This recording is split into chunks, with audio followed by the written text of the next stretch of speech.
नमस्कार दोस्तों, स्वागत है आपका मेरे चैनल कॉमिक्स लाइफ में। शुरू करते हैं कॉमिक्स थ्योरी की एक मज़ेदार कॉमिक्स, चोरी का आरोप। एडवोकेट वसंत साहनी, चोरी का आरोप। चित्रकथा व सुलेख हुसैन जामिन, संपादक शंभुनाथ महतो। ट्रिन ट्रिन। हेलो, क्या मैं वसंत साहनी जी से बात कर सकता हूँ? जी हाँ, मैं ही बोल रहा हूँ। मैं श्याम जलोटा। ओह, नमस्ते श्याम जी, कैसे याद किया? आपको तो समाज सेवा से ही फुर्सत नहीं मिलती। आपको इस समय फ़ोन करना भी समाज सेवा ही है साहनी जी। मैं कुछ समझा नहीं। आपको एक केस हैंडल करना है। कैसा केस? चोरी का। श्याम जी, आप अच्छी तरह जानते हैं मैं चोरी के केस नहीं लेता। मैं जानता हूँ, लेकिन यह केस आपको ही लेना होगा। मुझे किसी और वकील पर भरोसा नहीं है। लेकिन मैं नहीं सुनना चाहता। आपको मुंह मांगी फीस मिलेगी। तब तो मैं यह समाज सेवा ज़रूर करना चाहूँगा, लेकिन चोरी के केस के लिए मुँह मांगी फीस? आपकी फीस मैं या आरोपी नहीं, विजय गुप्ता जी देंगे। आरोपी का नाम रमेश चंद्र है। उस पर अपनी मालकिन सीता देवी के हीरो के हार की चोरी का आरोप है। तो यह रमेश चंद्र सीता देवी का घरेलू नौकर है? नहीं, वह लेखक है। और विजय गुप्ता जी का क्या संबंध है आरोपी से? यह आप उन्हीं से पूछ लें। ठीक है, आप आज शाम को उन्हें ऑफिस भेज दें। शाम को वसंत साहनी के दफ्तर में। आप बहुत पुण्य का काम कर रहे हैं गुप्ता जी। क्या आपको यकीन है कि रमेश चंद्र निर्दोष है?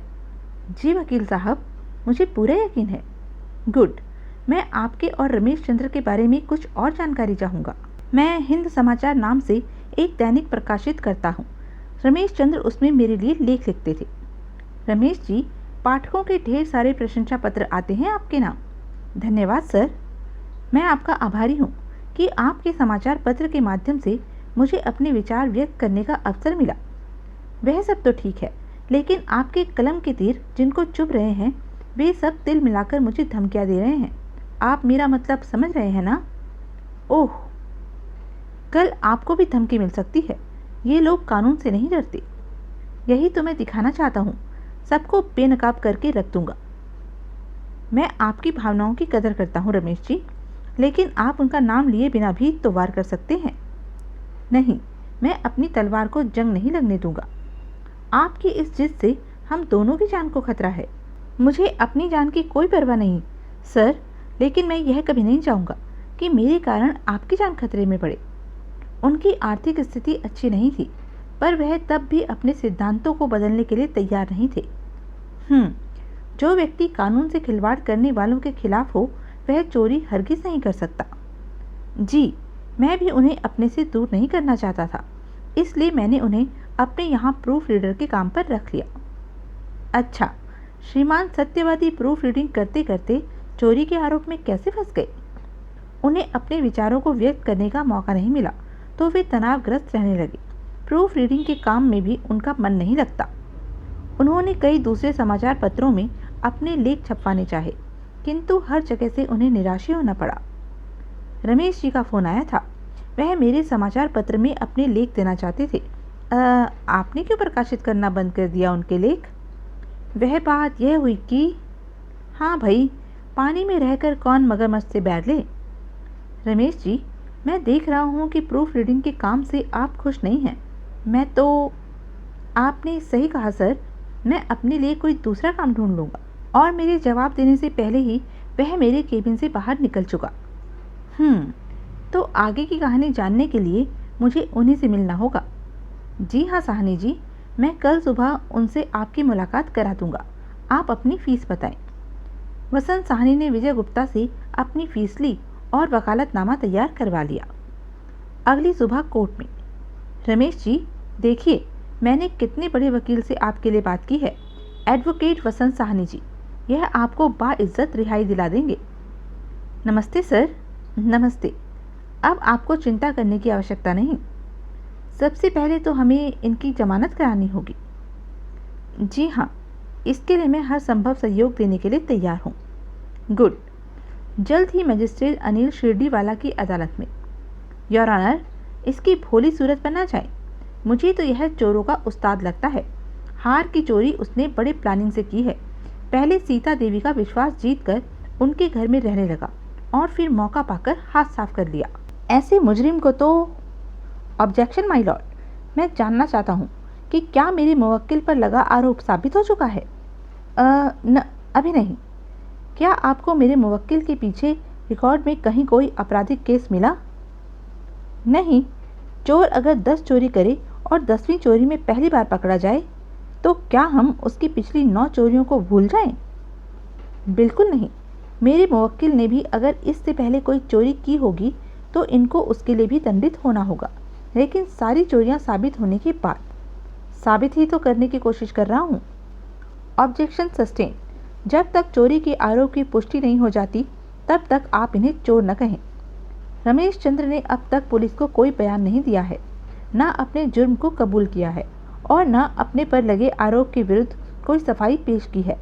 मैं चाहूँगा इनके पुलिस रिमांड की अवधि बढ़ाई जाए ताकि। Objection my Lord, police remand में जुर्म स्वीकारने पर अधिकतर मामले गलत साबित हुए हैं। मैं चाहूँगा मेरे फाजिल दोस्त गवाहों के बयानात और अपने सवालों से आरोप साबित करें। Objection sustain.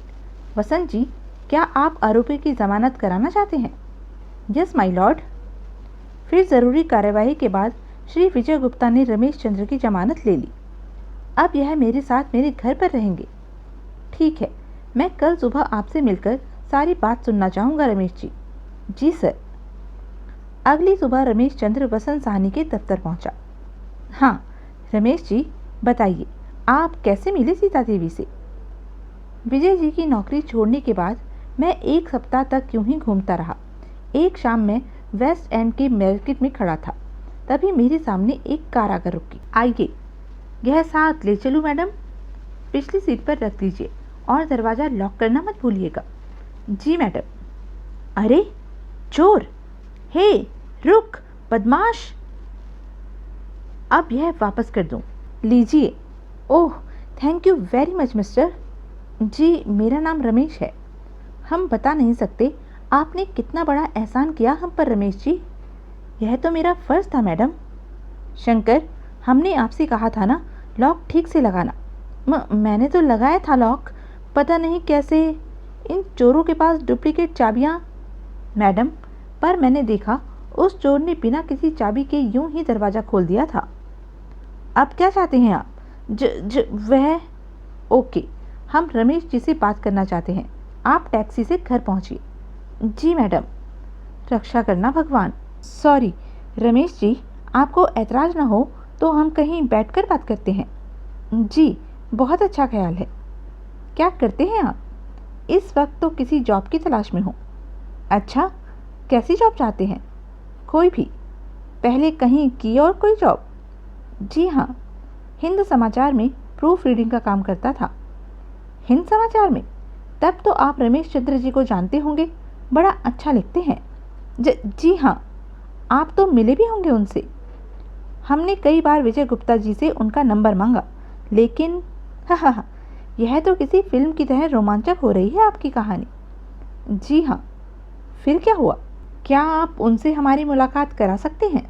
जी, मैं ही लिखता था वे लेख मैडम, मेरा ही नाम रमेश चंद्र है। हे भगवान, यह तो हमारा सौभाग्य है। इतनी जल्दी सस्पेंस खोल दिया, थोड़ा मज़ा लेते। मुझे झूठ और बनावटीपन से सख्त नफरत है सर। गुड। आपने तो कहा था आप प्रूफ रीडिंग करते थे। जी हाँ, मजबूरन करना पड़ा, बेदिली से, और इसलिए छोड़ भी दिया।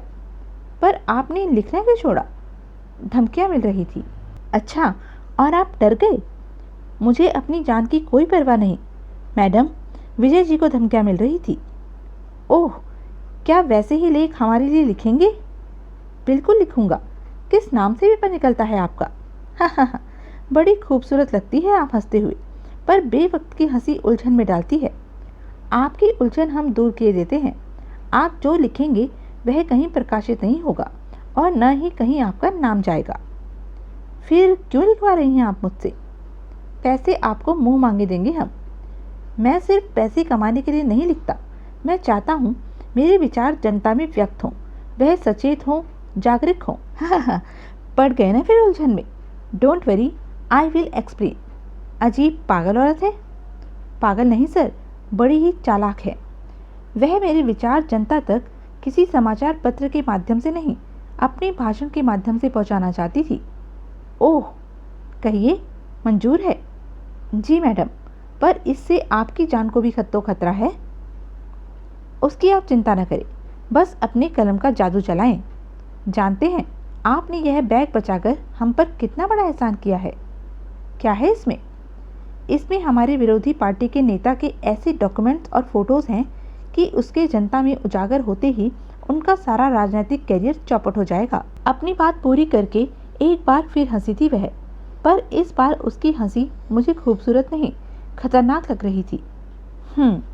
फिर उसने मुझे रहने के लिए अपने ही बंगले में बने सर्वेंट क्वार्टर में एक कमरा दे दिया। मैं वहीं बैठकर अपनी कलम घिसता रहता। वह अक्सर क्वार्टर में आकर बैठती और मुझे अपनी सारी राज की बातें बताती। उसने बताया कि उसके पति की हत्या उसी विरोधी पार्टी के नेता ने कराई थी, जिसके खिलाफ उसने सारे डॉक्यूमेंट्स इकट्ठे कर लिए थे। राजनीति में मुझे इसी बात से बहुत गुस्सा आता है। कोई नेता सकारात्मक सोच नहीं रखता, हर कोई एक दूसरे की टांग खींचने में लगा रहता है। सही कहते हैं आप। जब वह आप पर इतना भरोसा करती थी तो अचानक वह चोरी का आरोप कैसे लगा दिया आप पर? यह सब शंकर की चाल है। वह पहली मुलाकात से ही मुझे ठीक व्यक्ति नहीं लग रहा था। मैडम और शंकर के आपसी संबंध कैसे हैं? कुछ कह नहीं सकता। कोई बात नहीं, वह मैडम से कोर्ट में पता कर लूँगा। अगले दिन पहले जांच अधिकारी सब इंस्पेक्टर धीरज तोमर से पूछताछ हुई। आपको चोरी की शिकायत कब मिली थी? 31 जनवरी को। वक्त सुबह कोई 8 बजे। किसने लिखाई थी FIR? मुझे शंकर जी का फ़ोन आया था। गुड, तो आप घटनास्थल पर कब पहुंचे थे? यही कोई 12 बजे। तो यह थी अब तक की कहानी। आगे की कहानी जानने के लिए बने रहें मेरे साथ। और हाँ, मेरे चैनल को लाइक, शेयर और सब्सक्राइब करना ना भूलें। धन्यवाद।